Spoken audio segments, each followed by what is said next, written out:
Hello there everyone, and welcome to another edition of Lydia's Crafty Corner with me, Lydia, in my little crafty corner. So today we are going to be creating a really cute, fun and festive spinner card.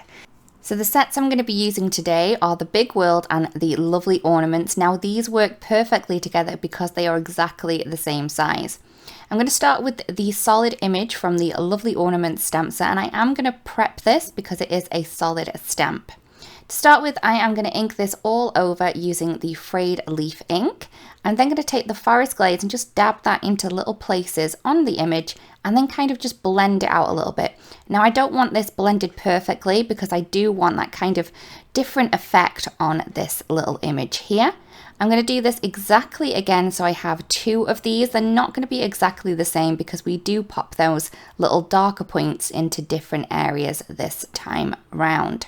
So once I have those, I'm then going to make sure that they're nicely heat set. So I'm going to heat set them, and I'm also going to add some baby powder to them to act as an anti-static powder because we are going to be heat embossing over these. I'm going to take the ocean images from the Big World stamp set. So there are two of these. These are the ones with most of the stampable area. So this is going to be the little sea that we have on our images. So I'm going to stamp these up using some clear embossing ink and then stamp them into place over those little green circles that we have.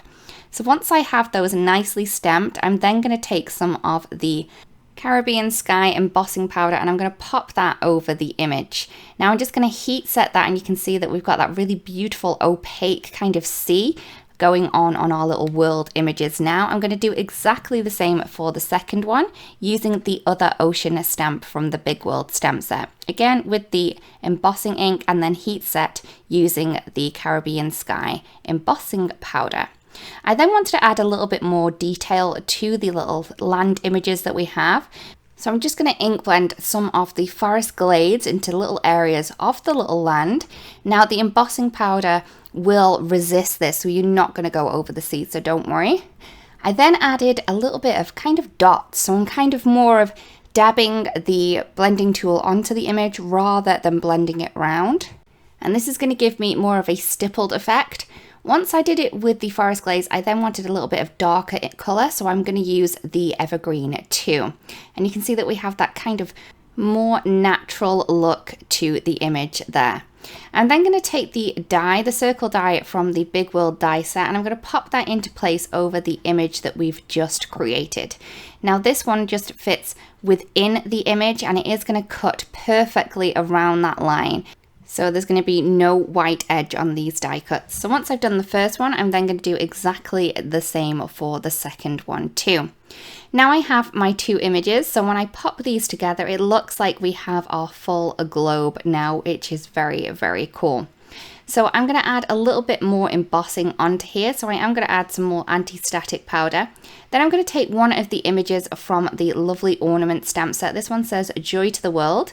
And I'm going to stamp this using some obsidian ink and then stamp that into place onto my image. So I'm adding it towards the bottom of the image. Now the obsidian ink will stamp on top of the embossing powder that we have, the blue one, but it won't stay there if you rub it. So to counteract this, I'm going to take some crystal clear embossing powder and add that over the stamping that we've just done. It will stick to the obsidian ink, and then we can heat set this and then it will not come off if we rub it. So it's really, really cool. I'm going to do exactly the same for the other one using exactly the same stamp. So I'm going to ink it up with the obsidian and then heat set that with the crystal clear embossing powder. So once I have my images, I'm then just going to mark where the top of the little image is, so the Joy to the World image, just to make sure I can line this up nice with the other one that's going to be on top of it. I am using my grid map that we have on our cutting mat underneath me. So I'm lining those two lines up first, and then I can have my center line through the middle because that's where we're going to have to place our cord or twine for the little spinner mechanism. I am using some of the super sticky tape, and I'm then going to use some of the gold thread from Altenew just to add onto this. Now I'm popping that straight down my center line. This is why I added the little grid marks, and also to make sure that we have that nice center line there so it's nice and centered, so it spins nicely and all the way around. Once I've done that, I'm just going to add a little bit more of that super sticky tape so we can attach the other image straight on top. Again, making sure that everything's nice and straight before we pop the other one into place there. Once that's done, you can see that we have our little spinner mechanism ready to go. So now we have that, I'm going to work on our card base. So I'm just going to move my spinner over to the side. I have a 3x6 piece of velvet cardstock and a 4 1/4 by 5 1/2 white card base. I'm going to take one of the dies from the Halftone Circles nesting dies, one that's slightly larger than the little spinner element that we have, because you're going to want to make sure that you have a little bit of a gap around the outside edge of this. I'm going to pop that into place onto my red cardstock and then run that through my machine.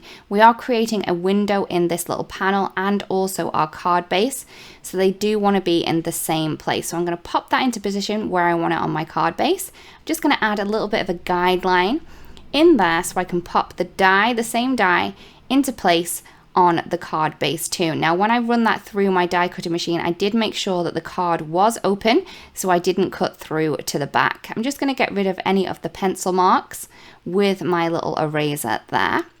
Now I want to get the center line on this panel here, so I'm just using my grid marks again on my cutting mat, and I am going to draw that center mark in. Again, I'm going to use some super sticky tape along that center line that we have on the panel. And this is what we're going to attach the rest of the thread that we have on the spinner mechanism onto.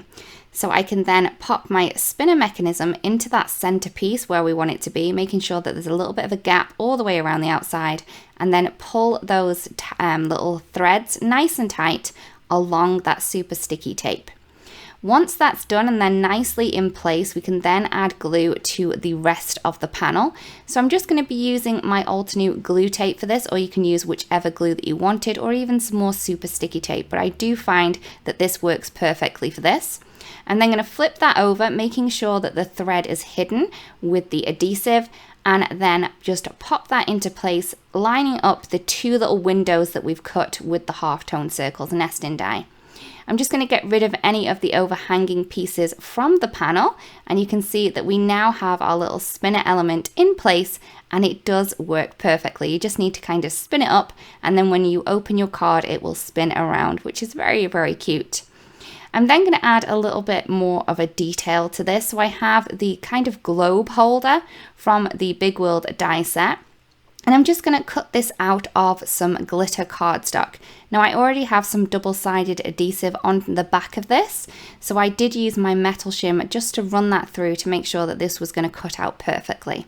So once I have that, I can then remove the backing off this little glitter image that we have here. When I was popping this into place, I did find that the two little, I don't know, kind of holders that hold the globe in place were going to kind of get in the way when it spins. So all I'm going to do is I'm just going to snip those off just with some scissors, just to make sure that they don't get in the way. So I am going to now adhere this around the die cut window that we have there, just adding that nicely into place before sticking that down firmly. So here is the card complete. I really love how this one turned out. That little spinner element that we have there is ever so cute. I really do hope that you like the card too, and that you've enjoyed the video as well. If you do create a card that was inspired by this, it'd be great if you do share, because we'd love to see. Thank you so much for watching, everyone, and we'll see you again really, really soon. Bye-bye. Hello there, crafty friend, Lydia here. Just popping in to say that you can get your daily dose of crafting tips, techniques, and tutorials just like this by subscribing to the Altenew YouTube channel. All you need to do is click on that little bell up there and you will never miss a video. Thanks for watching. Bye bye.